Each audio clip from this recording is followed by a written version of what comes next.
ముఖ్యమంత్రి నారా చంద్రబాబు నాయుడు 2047 నాటికి స్వర్ణాంధ్రప్రదేశ్ రూపకల్పనలో భాగంగా జిల్లా గ్రాస్ వాల్యూ పెంచడానికి న్యాచురల్ ఫార్మింగ్ ఒక మంచి అవకాశమని కలెక్టర్ డికే బాలాజీ అన్నారు. జిల్లాలో న్యాచురల్ ఫార్మింగ్ కి ప్రత్యేక చర్యలు తీసుకుంటున్నామని తెలిపారు.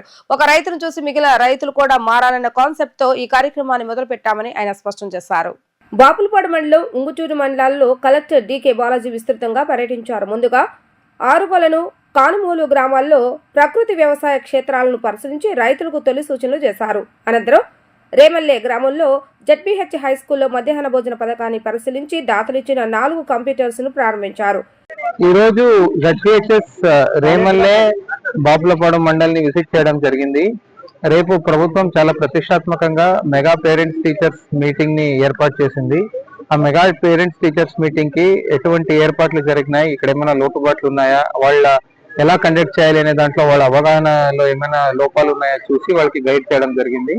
అంతేకాకుండా ఈ రోజు ఈ రేమల్లెలో మన మ్యాక్సిమస్ ఏఆర్సి కంపెనీ లిమిటెడ్ వాళ్ళ ఆధ్వర్యంలో కిచెన్ షెడ్ ఒకటి, మళ్ళీ ఆర్ఓ ప్లాంట్ కూడా ఇనాగ్రేట్ చేయడం జరిగింది. Thank you. Computer lab. Thank you. ఈ సందర్భంగా ప్రకృతి వ్యవసాయం గురించి జిల్లా కలెక్టర్ డికే బాలాజీ మాట్లాడుతూ న్యాచురల్ ఫార్మింగ్ లో టీఎండిఏ సిస్టమ్ 32 రకాల విత్తనాలు చేను బాగుపడాలని సారవంతం చేయడానికి వేయటం జరిగిందని తెలిపారు. న్యాచురల్ ఫార్మింగ్ లో విత్తనాల వేర్లు భూమికి లోపలికి చొచ్చుకొని వెళతాయని అన్నారు.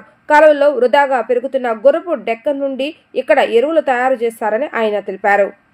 ఈరోజు బాపులపాడు మండల్ ఆరుగులనులో ఈ ప్రకృతి వ్యవసాయం, సేంద్రియ వ్యవసాయానికి సంబంధించి ఫీల్డ్ విజిట్ కి రావడం జరిగింది. యాక్చువల్లీ అంటే మన గౌరవ ముఖ్యమంత్రి వర్యులు ఎప్పుడు కూడాను మనం 2047 నాటికి స్వర్ణాంధ్రప్రదేశ్ ని అచీవ్ చేయాలి అని చెప్తూ ఉంటారు. దాంట్లో భాగంగా మనం జిల్లా గ్రాస్ వాల్యూ యాడెడ్ జీవీఏని పెంచాలి అంటే న్యాచురల్ ఫార్మింగ్ ఒక మంచి అవకాశం. దానికి జిల్లాలో ఈ న్యాచురల్ ఫార్మింగ్ కి మనం ప్రత్యేకంగా చర్యలు తీసుకుంటూ ఉన్నాము.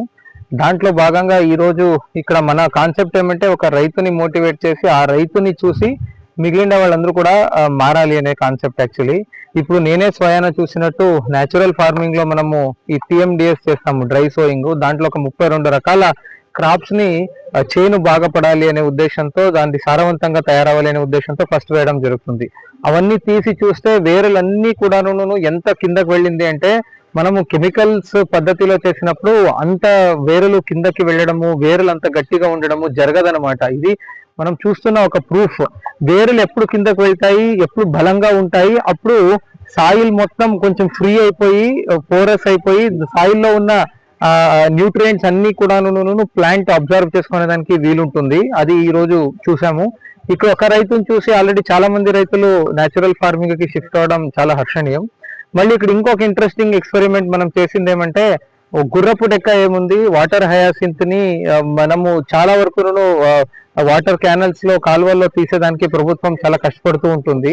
అలాంటి వాటర్ హయాసింత్ గుర్రపు డెక్కతో ఇక్కడ ఎరువును కూడా తయారు చేశారు. సో దీనివల్ల మనము యాక్చువల్లీ మనం ఏది వేస్ట్ అనుకుంటామో దాని నుంచి ఒక సంపద సృష్టి చేసేదానికి కూడా వీలుంటది actually. So it is a part of circular economy also.